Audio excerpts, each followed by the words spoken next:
So plantar fasciopathy. Okay, the term plantar fasciitis is used sort of universally, and it's just not right. Nearly every case you see is not plantar fasciitis. Plantar fasciitis is an enthesitis, the same as and it's got the same relation as a tendonitis to a tendinosis. And we need to be careful about using it that way.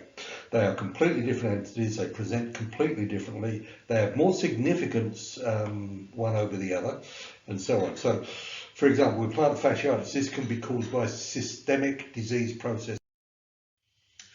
This picture shows plantar fasciosis. It's an MRI, obviously, and it shows the thickening of fasciosis. With fasciitis, I think what you see there is a heightened signal, so it's a wider colour than this, but this actually shows the thickening.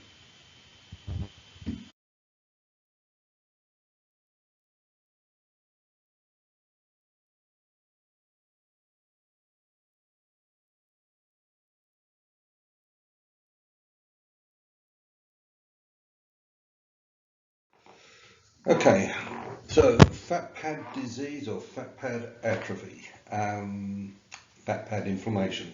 The term fat pad syndrome should be discarded now. Syndrome means a collection of signs and symptoms that are characteristic of a condition, although nobody actually knows what the condition is. We know probably what happens with a fat pad. So, properly speaking, it should be fat pad atrophy or fat pad inflammatory condition. So, quite often you'll see. Okay, the image is showing the fat pad atrophy. You can see it underneath the tubercle there. Probably this is done for educational purposes, or it may be to differentiate a stress fracture, because it's unlikely that this would be used for clinical diagnosis of fat pad atrophy. It's a reasonably easy diagnosis to make, unless you are fixed on this being plantar fasciitis or fasciosis.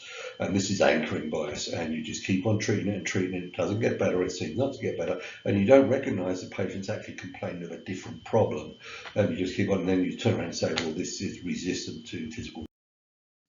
It is very unlikely that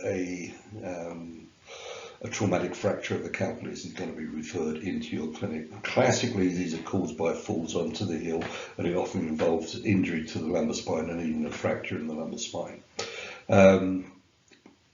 Essentially, these people are quite severely hurt. They're going to go to the emergency rather than you, unless we have a fairly small fracture, which can happen. In which case it's going to present like other fractures: sudden onset of severe pain with trauma under the heel pad, or on the lateral medial side of the calcaneal. Most epidemiological studies have been carried out with the armed forces, particularly the infantry, army and marines, as this is where the stress is maximised. So civilian rates are debatable. However, while not the commonest stress fracture in the lower extremity, it is not rare and may occur bilaterally. In the military, one study found that the majority occurred within 3 weeks of beginning training and was rare in the females. X-rays are usually negative for a few weeks after the onset of symptoms and may remain negative throughout. But when the X-ray does show changes, it is as a sclerotic area at right angles to the trabeculae.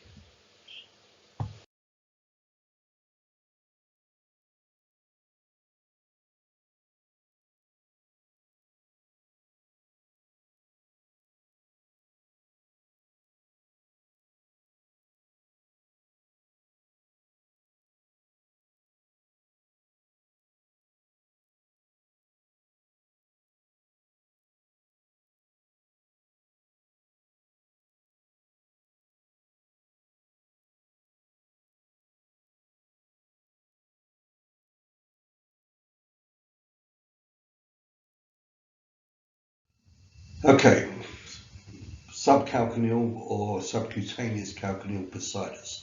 This is a bursa between the skin and the fat pad, and it's a very much an overlooked bursa. The IAS for this is much the same as other bursae. Pain with each step, and this may get worse as its walk progresses. It may not get worse from step to step to step, but the middle of the walk will be worse than the beginning of the walk, and the end of the walk will be worse than the middle of the walk. So it will gradually get worse as you walk on it. It's also going to be irritable. So this will ache after you walk on it. Now, how much it aches and how much walking you have to do to make it ache is an indicator of just how inflamed this is.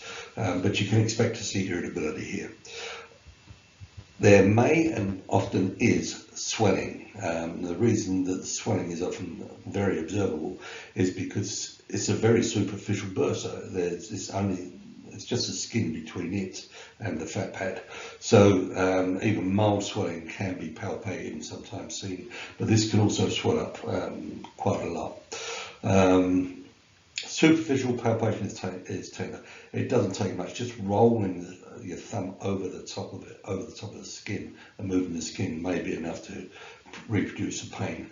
Squeezing the fat pad is negative. If you do it right and you don't stress the bursa, if you just squeeze the fat pad transversely, then this isn't going to hurt.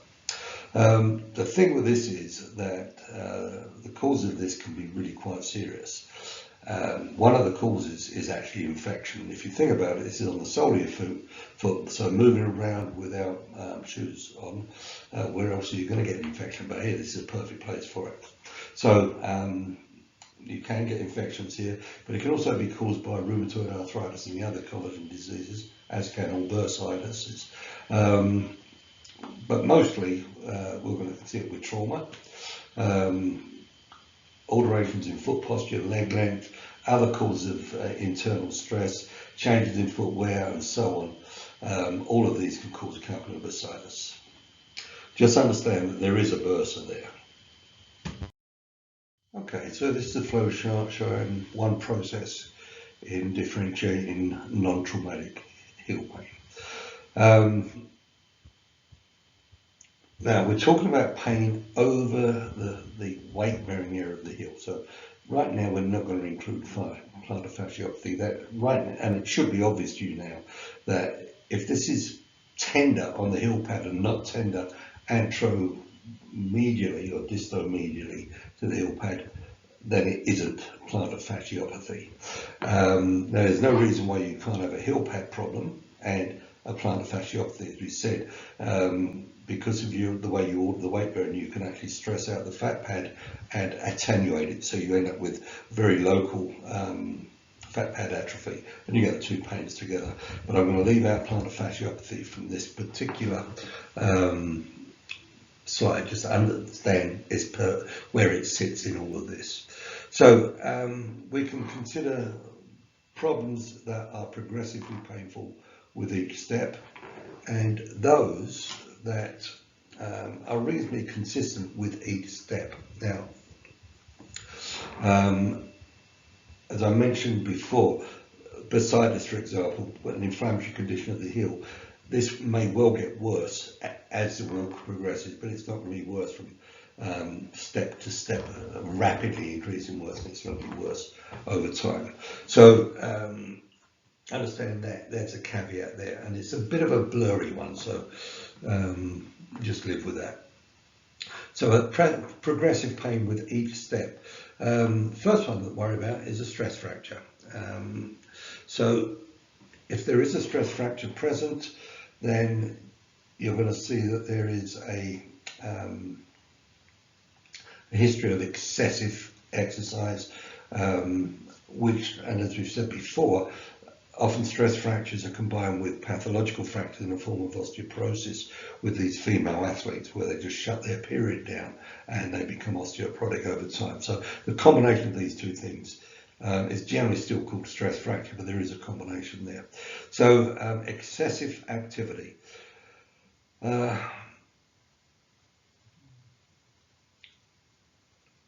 If there is no history of excessive activity, then it may well be a pathological fracture.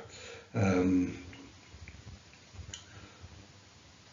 what you can do now is, what you should do anyway with the stress fracture, stress or pathological fracture, is the fat pad squeeze test. Now, I've displaced it a little bit, but this is going to be done at this point. So we're going to come down that other line and you're going to see excessive activity, yes. Calcaneal squeeze test is positive. So if you go to the left there, you'll see that brings us on to a pathological fracture from that not excessive activity line. Coming down from the excessive activity, we've done a calcaneal stress. If that's negative now, then you're going to be thinking of something that isn't in the calcaneus. So fat pad inflammation. We can then do the fat pad squeeze test, in which case that should be positive. If it's negative, then we come back onto this being either a stress fracture that isn't showing up from the squeeze test, or a pathological fracture that's not showing up from the squeeze test. But if you see what we've done there, we've gone down, we've assumed it's a stress fracture, we're not getting a positive squeeze test, we've said, okay, then it's not a stress fracture for the moment. We move on to the fat pad inflammation, we do a fat pad squeeze test, that's negative, and you go back to your default of this is a stress fracture, it needs imaging. If we're not getting consistent pain with each step, then we have a fat pad pathology as a hypothesis, and we then palpate for to see if the calcaneum is palpable and tender. If it is, then we've got our diagnosis of fat pad atrophy or a fat pad spread. Given this is non-traumatic, it's probably just atrophy. If the calcaneum isn't palpable, then you move on to the next hypothesis, which is inflammation of the fat pad, and we can do a side-to-side squeeze, the fat pad squeeze test. If that's positive, then we've got our diagnosis. If that's negative, then we think about inferior calcaneal bursitis. So we know that the palpation is tender, so we come back and do much more superficial palpations. We can do a skin roll over it, and if that's all positive, then we can be thinking in terms of this being a subcutaneous bursitis. If that's no, you go back to your default, which is a stress fracture. Get it out and have it back to the physician who should image it. Okay, now traumatic heel pain. So we can consider whether we have an immediate onset of severe pain or a delayed onset of severe pain. So let's look at the immediate onset of severe pain. This suggests disruption of tissue, ligament tear, muscle tear, fracture. So from there, are you able to bear weight on your heel? If the answer to that is no, then basically the assumption is going to be a fracture. Now, typically, a major fracture, you'll never see it in your clinic, not as an acute case, an undiagnosed case. These people are in a mess, they'll go straight to the ER. These are falls onto the heels, knees straight. Often they'll fracture the spine as well, the lumbar spine. So this isn't going to show you, but you can get more minor fractures which can be an issue. So anybody who can't weight bear, you're going to really consider this as a fracture anyway. Now you can look at the heel, see if there's bruising either on the heel itself or more likely on the sides of the calcaneum, one side or the other, or both. And if you see that, then you've got to assume it's a fracture. If that's not present, then you can do the squeeze test. If there's a fracture there, it will be positive, and you'll send them back to the ER. If the answer is no, that the squeeze test is negative, this may be a bone bruise, but you can't really diagnose a bone bruise and separate it from a fracture, a small fracture. So ideally, the bone bruise should be diagnosed from all of this and a negative X-ray. So all of that side basically goes into the ER. Now, if they are able to bear weight, then you've still probably got a fracture, and it's probably a pathological fracture, so it's not too bad. And you can certainly do the squeeze test, but either way, it goes back to ER. Now, if there's delayed onset of pain, so the worst pain starts later, they may have pain at the time, they probably will, but the worst of the pain starts later, you're looking at something probably inflamed. So you're looking at a fat pad injury, probably. That's certainly going to be my first stage one.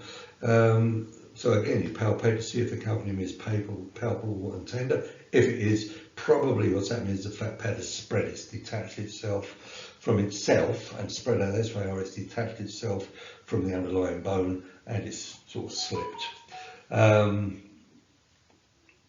Now you can either treat that or you can get it imaged if you really want to. If the calcaneum isn't palpable, then go to the fat pad squeeze test. If that's positive, then you've probably got an inflamed fat pad. If the answer to that is no, superficial palpation, looking for swelling and tenderness. If yes, you've got a subcutaneous calcaneal bursitis. If no, go to deep palpation, and you're back to the idea now that this is a bone bruise or a minor fracture, and again it needs an X-ray.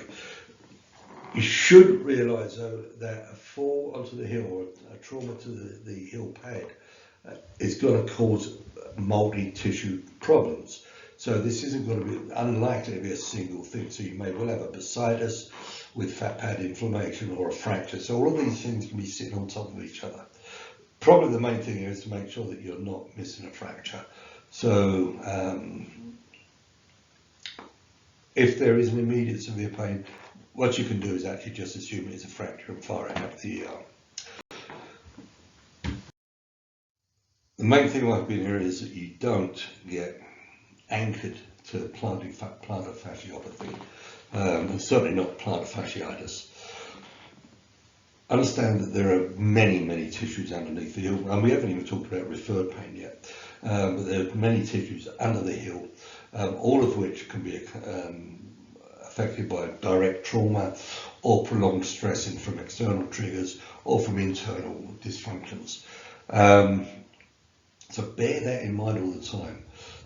You really need to look at the anatomy maybe a little bit more if you're not sure about these bursae. There are a lot of them in the foot and they need looking at, and you need to understand where they are. So I'm hoping that this has helped you to come up with a plan to differentiate some of these pathologies and not get anchored on the one pathology that everybody seems to get anchored on, plantar fasciopathy.